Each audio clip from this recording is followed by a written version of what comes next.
दोस्तों, मैं हूं जावेद अख्तर और मैं आपके लिए लेकर आता हूं रहस्य, रोमांच और रोमांस से भरपूर हिंदी कहानियां।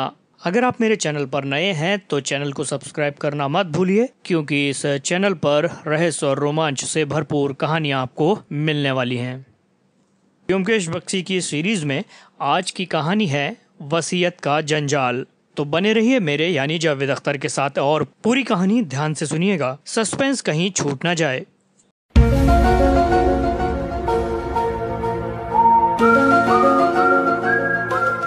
सुबह करीब 10 बजे का समय होगा।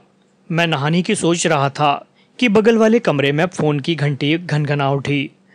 ब्योमकेश ने जाकर फोन उठाया। फिर उसकी आवाज़ सुनाई थी। हेलो, कौन साहब? वेदू बाबू, नमस्कार। कैसे हैं आप? सब ठीक है ना सर? जी। क्या कहा? अरे वाह, मुझे आना है। ठीक है, कृपया पता बता दें। ठीक है, मैं आधा घंटे में पहुंच रहा हूं। ब्योमकेश कुर्ता पहनते हुए कमरे से बाहर आया।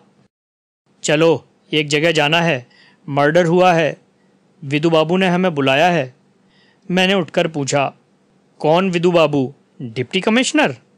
ब्योमकेश ने मुस्कुराकर कहा, हाँ वही। पर कह नहीं सकता कि इसके लिए किसको धन्यवाद दूं।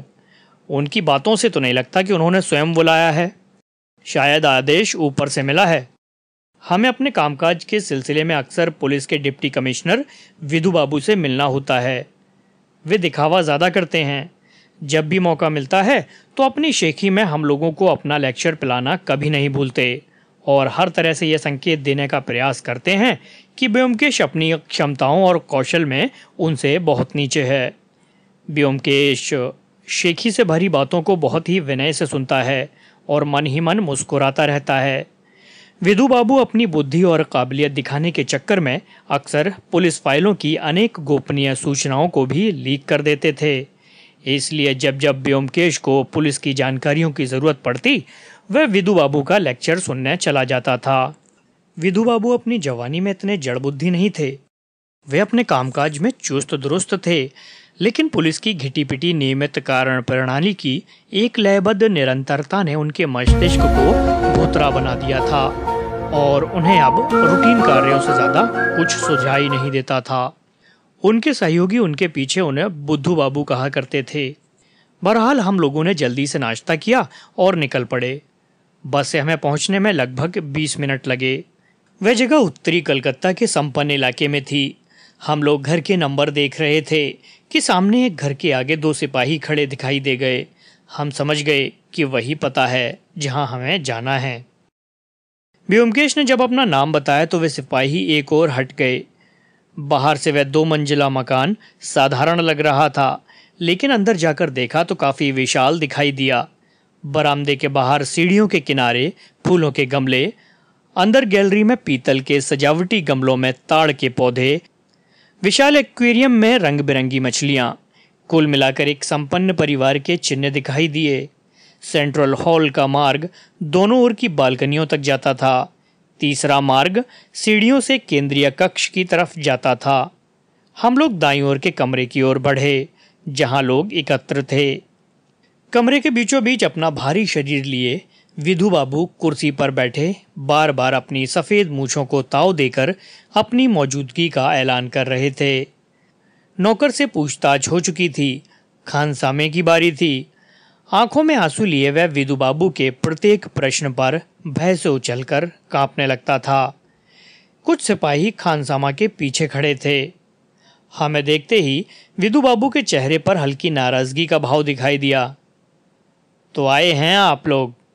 बैठिए, ज़्यादा कुछ नहीं है, साधारण मर्डर है, कोई उलझन नहीं है। साफ साफ पता लग रहा है कि मर्डर किसने किया है। वारंट भी जारी हो गया है, लेकिन चीफ का आदेश था आपको बुलाया जाए, इसलिए।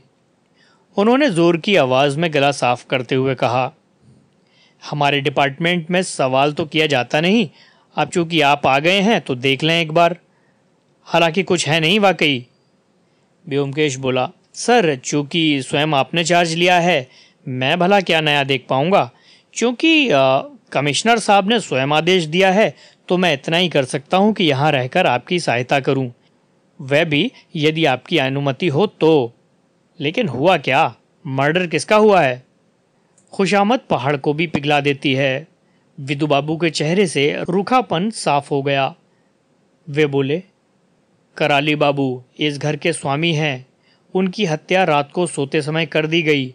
हत्या का तरीका थोड़ा विचित्र है, इसलिए कमिश्नर साहब परेशान हैं, लेकिन वास्तव में वह बहुत आसान है।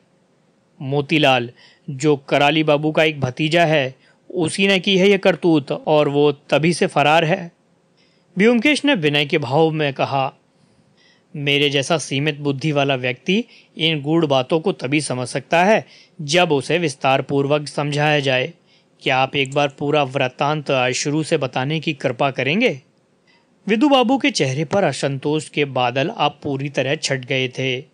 शान से मुस्कुराए और बोले, थोड़ा रुको, जरा मैं इससे पूछताछ पूरी कर लूं, फिर मैं सारी घटना बताता हूं।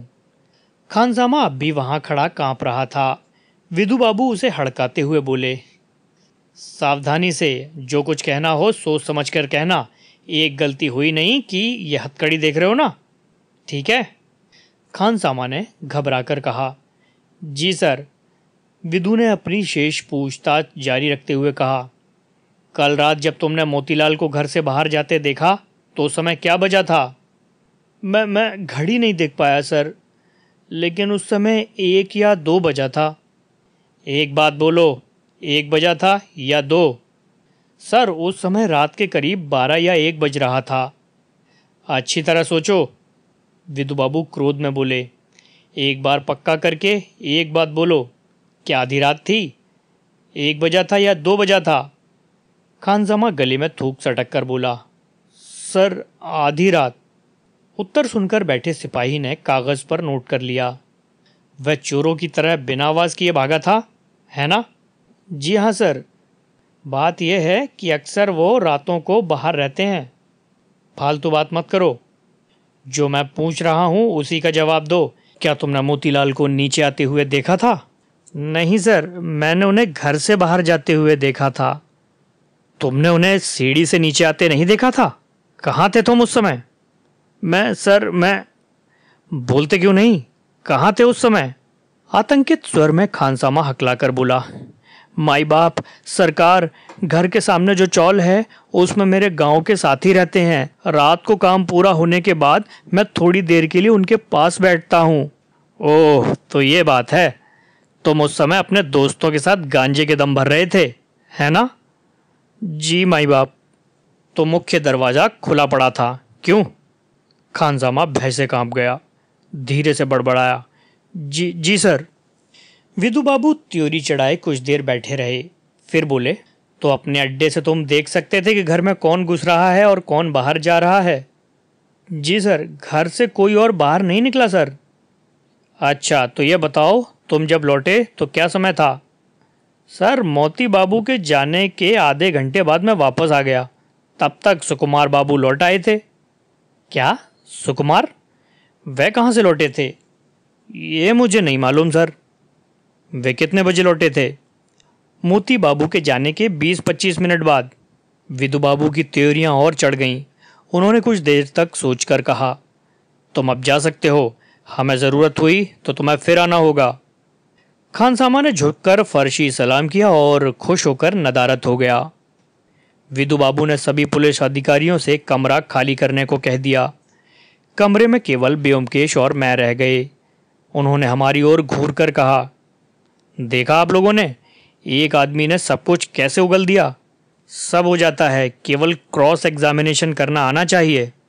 चलिए, हाँ तो मैं आपको बताऊं, जब तक मैं पूरी कहानी खोलकर नहीं बताता तब तक आपके समझ में तो आने से रही। तो ठीक है, मुझे ही कहना होगा। मैंने सभी लोगों से पूछताछ कर पूरा वृत्तांत पता कर लिया है, तो ध्यान से सुनिए। ब्योमकेश ने ध्यान से सुनने के लिए अपना सिर नीचे की ओर झुका दिया। तब विदु बाबू ने कहना शुरू किया। घर के मालिक का नाम कराली बाबू था। वे निसंतान विधुर थे। काफ़ी संपत्ति के मालिक कराली बाबू के कलकत्ता में 4-5 मकान थे और बैंक में लाखों रुपए की संपदा थी। उनका अपना परिवार तो था नहीं, पर उनके संरक्षण में 5 लोग पल रहे थे। इन पांचों में इनके 3 भतीजे थे, मोतीलाल, माखनलाल और फणिभूषण, तथा 2 उनकी स्वर्गवासी पत्नी के भांजा भांजी थे, सत्यवती और सुकुमार। ये पांचों इसी घर में रहते थे। उनका दुनिया में कोई और नहीं था। कराली बाबू क्रोधी स्वभाव के व्यक्ति थे। उन्हें गठिया की शिकायत थी। इसके अलावा भी कई अन्य रोग लग गए थे, इसलिए वे अपने कमरे से बाहर नहीं जाते थे। लेकिन पूरा घर उनसे दैत्य की तरह डरता था। वे सनकी व्यक्ति थे और अपनी सनक में अपनी वसीयत बदलते रहते थे। आज एक के नाम, नाराज हुए तो दूसरे के नाम। इस प्रकार अब तक 3 वसीयत बना चुके थे, जो अब उनके लॉकर से प्राप्त हुई हैं। पहली वसीयत में उन्होंने माखन को अपनी सारी जायदाद का वारिस बनाया, दूसरी में मोतीलाल को, और तीसरी तथा अंतिम वसीयत में सब कुछ सुकुमार के नाम कर दिया। ये तीसरी वसीयत परसों लिखी गई। अब सारी संपत्ति का वारिस सुकुमार है। हर बार कोई ना कोई उनकी नाराजगी का शिकार हो जाता तो कराली बाबू उसका नाम काट देते। इसी संदर्भ में कल दोपहर कराली बाबू और मोतीलाल के बीच झड़प भी हुई। मोतीलाल स्वभाव से झगड़ालू है और ये जानकर कि वसीयत से उसको बेदखल कर दिया गया है, वह कराली बाबू के मुंह पर गाली गलौज कराया। इसके बाद आधी रात के करीब मोतीलाल चुपचाप घर से बाहर चला गया। नौकर और खानसामा दोनों ने उसे बाहर जाते देखा और सुबह को कराली बाबू मृत पाए गए। पहले कोई नहीं जान पाया कि उनकी मृत्यु कैसे हुई। मैंने आकर पता लगाया। उनकी मृत्यु एक सुई से की गई, जिसे गले और रीढ़ की संधि में घोंपा गया था। जब विदु बाबू रुके तो ब्योमकेश ने सिर उठाया। क्या आश्चर्य! रीढ़ की हड्डी और मेंडुला के बीच सुई घोंपकर हत्या! ये तो अंग्रेजी के उपन्यास ब्राइड ऑफ लेमरमोर जैसा है। एक क्षण रुकने के बाद वह बोला, आपने तो पहले ही मोतीलाल के नाम वारंट जारी कर दिया। क्या वह कहीं कामकाज करता है? इसके बारे में कोई जानकारी है? नहीं, कुछ नहीं, विदु बाबू बोले। 8वीं तक पढ़ा, बाद में आवारागर्दी करता रहा। अपने काका के बल पर जिंदा है और बाजारू घटिया जीवन जीता है। और माखनलाल? ब्योमकेश ने पूछा। यह महाशय भी वैसे ही हैं, लेकिन इतने घटिया नहीं है। गांजा सुल्फा पीते हैं पर पक्का गंजेड़ी नहीं हुआ अभी। और फणिभूषण? ये महाशय लंगड़दीन हैं। वो कहावत है ना, लंगड़ा और अंधा क्या गुल नहीं खिला सकता। पर यह ठीक ठाक है। लंगड़ा होने के कारण वह घर से बाहर नहीं जा सकता। तीनों भाइयों में यही है जिसमें मानवीय गुण दिखाई दे जाते हैं। और ये सुकुमार, ये क्या है? सुकुमार अच्छा लड़का है, मेडिकल कॉलेज में फाइनल ईयर का छात्र है। उसकी बहन सत्यवती भी कॉलेज जाती है। ये दोनों ही वृद्ध महाशय की देखभाल करते थे। मेरे ख्याल से अभी तक शादी किसी की भी नहीं हुई है। सही है, लड़की की भी नहीं। ब्योमकेश उठ खड़ा हुआ और बोला, सर चलिए एक बार घर का मुआयना कर लिया जाए। मैं समझता हूँ अभी लाश को हटाया नहीं गया है। नहीं, कहकर विदु बाबू अनिच्छा से उठे और आगे आगे सीढ़ियाँ चढ़ने लगे। सीढ़ियाँ दोनों ओर से ऊपर जाकर एक जगह मिलती हैं और प्रथम तल्ले तक पहुँचती हैं। सीढ़ियों के ठीक नीचे के कमरे को देखकर ब्योमकेश ने पूछा, उसमें कौन रहता है? विदु बाबू बोले, ये मोतीलाल का कमरा है। अपनी इच्छा अनुसार वह नीचे के कमरे में रहना पसंद करता है। वृद्ध महाशय अनुशासन प्रिय व्यक्ति थे और रात में 9 बजे के बाद बाहर रहने के विरोधी थे। उनका कमरा इसके ठीक ऊपर है। ओह, और वो कमरा? ब्योमकेश ने नीचे के कोने वाले कमरे को दिखाते हुए कहा। माखनलाल रहते हैं उसमें। मोतीलाल को छोड़कर ये सभी लोग शायद घर में ही होंगे। हाँ, और मैंने सबको स्पष्ट आदेश दे दिया है कि मेरी आज्ञा के बिना कोई घर छोड़कर नहीं जाएगा। बाहर सिपाहियों का पहरा है। ब्योमकेश स्वीकारोक्ति में कुछ बुदबुदाया। पहले तल्ले पर सीढ़ियों के ठीक सामने बंद दरवाजे वाले कमरे को दिखाकर विदु बाबू बोले, ये कराली बाबू का सोने का कमरा है। कमरे की दहलीज पर ब्योमकेश ने झुकते हुए पूछा, यह कैसे निशान हैं? विदु बाबू ने भी नीचे झुककर देखा, फिर उठते हुए बेफिक्री से बोले, चाय के निशान हैं। सत्यवती रोजाना सुबह कराली बाबू को चाय लेकर जगाने आती थी। आज सुबह जब कराली बाबू ने कोई उत्तर नहीं दिया तो उसने देखा कि उनकी मृत्यु हो गई है। उस समय संभवतः हड़कंप में कुछ चाय जमीन पर बिखर गई थी। ओह, तो वो पहली इंसान थी जिसे मृत्यु का पता लगा। हाँ, कमरा बंद था। विदु बाबू ने ताला खोला और हम लोग अंदर आए। वह मध्यम साइज का कमरा था। सामान कम पर करीने से लगा था। एक मिर्ज़ापुरी कालीन बिछा हुआ था। कमरे के बीच में रखी मेज पर हाथ से काढ़ा गया मेज़पोश बिछा था। कोने में हैंगर पर तह किया हुआ धोती कुर्ता लटक रहा था। नीचे पॉलिश के चमकते जूतों की कतार लगी हुई थी। बाईं ओर पलंग था जिसमें सफ़ेद चादर के नीचे जैसे करवट से कोई सो रहा था। चादर उनके कानों तक ढकी हुई थी। पलंग के पास एक स्टैंड पर दवाओं की बोतल और दवा नापने वाले कप कतार में रखे थे। पलंग के सिरहाने पर एक छोटी मेज पर पानी का जग और उल्टा गिलास रखा था। कमरे को देखकर लगता था कि उसका स्वामी अपने कमरे को स्वच्छ और टिपटॉप रखना पसंद करता था। कमरे की स्वच्छता देखकर यह अनुमान लगाना कठिन था कि इसमें पिछली रात में इसके स्वामी की हत्या हो गई है। तिपाई पर चाय का प्याला रखा हुआ था। व्योमकेश ने एक क्षण उस कप का मुआयना किया और मन ही मन बड़बड़ाने लगा, जैसे अपने से ही कुछ कह रहा हो। आधी चाय कप से गिरकर प्लेट में है। कप आधा भरा है, फिर नीचे कैसे गिरी? विदु बाबू ने व्योमकेश का बड़बड़ाना सुनकर एक गहरा निराशा का श्वास छोड़ा और बोले, अरे भाई, यही तो मैंने बताया था, वह लड़की। मैंने सुना है। व्योमकेश बोला, पर क्यों? विदु बाबू ने इस व्यर्थ प्रश्न का उत्तर देना उचित नहीं समझा। मुंह बिचकाकर वे दूसरी ओर खिड़की के बाहर देखने लगे। व्योमकेश ने बहुत ही सावधानी से चाय के प्याले को उठाया। चाय के ऊपर सफ़ेद परत जम गई थी। उसने पास में रखी चम्मच से चाय को हिलाकर उसका एक घूंट लिया, मुंह पोंछा और पलंग के पास पहुंच गया। काफी देर तक लाश पर नजर गड़ाने के बाद व्योमकेश ने पूछा, लाश को तो ना छुआ गया होगा, है ना? वैसी ही है जैसे पाई गई थी। विधु बाबू ने, जो अब तक खिड़की में से ताक रहे थे, जवाब दिया, हाँ, केवल चादर को सिर तक ढक दिया गया है और मैंने वह सुई निकाल ली है। व्योमकेश ने आहिस्ता से चादर को नीचे खींचा। एक दुबली पतली वृद्धकाया करवट से लेटी थी। लगा जैसे वह गहरी नींद में अब भी सो रहे हैं। उनके सफ़ेद बालों के नीचे माथे की त्वचा में लाइनें और झुर्रियां थीं। इसके अलावा चेहरे पर किसी दर्द का भाव नहीं था। व्योमकेश ने शरीर को हिलाए डुलाए बगैर बारीकी से जांचा। उसने पीछे गर्दन के ऊपर बालों को उठाकर देखा। सावधानी से नाक के पास कुछ देखने के बाद उसने विधु बाबू को बुलाया और बोला, सर, मुझे विश्वास है कि आपने पूरे शरीर का अच्छे से मुआयना कर लिया होगा, लेकिन मैं आपका ध्यान 2 बातों पर लाना चाहता हूँ। गर्दन में सुई घोंपने के 3 निशान हैं। विधु बाबू ने पहले इन्हें नहीं देखा था। अब उन्होंने देखा तो बोले, हाँ, लेकिन इसमें क्या बात है? जाहिर है वर्टेब्रा और मेडुला के संधि स्थल को ढूंढने में हत्यारे को 3 बार कोशिश करनी पड़ी हो। और दूसरी बात क्या है? क्या आपने नाक देखी? नाक? जी, नाक। विधु बाबू ने झुककर नाक को देखा।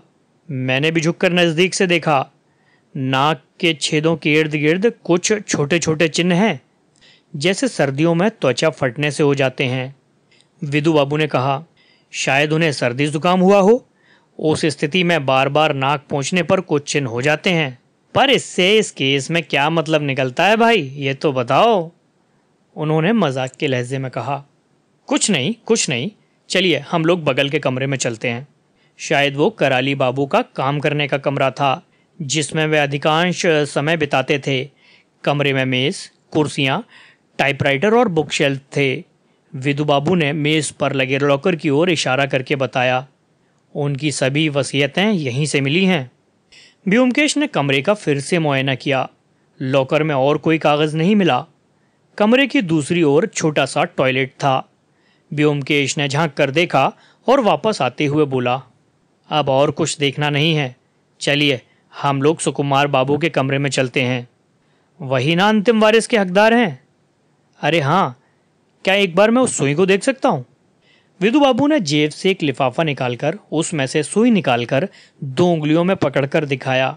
वो साधारण सुई से बड़ी थी, जैसे कि मोटे धागे की सिलाई में इस्तेमाल होती है। सुई के छेद में धागा अटका हुआ था। व्योमकेश ने बड़ी बड़ी आंखों से उसे देखा और धीरे से बोला, बड़ा आश्चर्य है। क्या आश्चर्य है? यह धागा देख नहीं रहे, ये काला रेशमी धागा। हाँ वो तो देख रहा हूं, पर ईश्वर के लिए यह बताइए कि इसमें आश्चर्य क्या है? सुई में धागा है। व्योमकेश ने एक नज़र विदु बाबू के चेहरे पर डालकर स्वयं ही अपना मजाक बनाने लगा। वाकई अब इसमें क्या आश्चर्य है? सुई में धागा नहीं होगा तो क्या होगा? सुई का और काम भी क्या है? उसने सुई को लिफाफे में रखते हुए कहा और विदु बाबू को लिफाफा लौटा। तो आगे की कहानी में क्या हुआ ये जानने के लिए चैनल को सब्सक्राइब कीजिए और बेल आइकन को हिट कीजिए ताकि आने वाले नए एपिसोड की नोटिफिकेशन आपको मिलती रहे। और अंत तक सुनने के लिए बहुत बहुत धन्यवाद।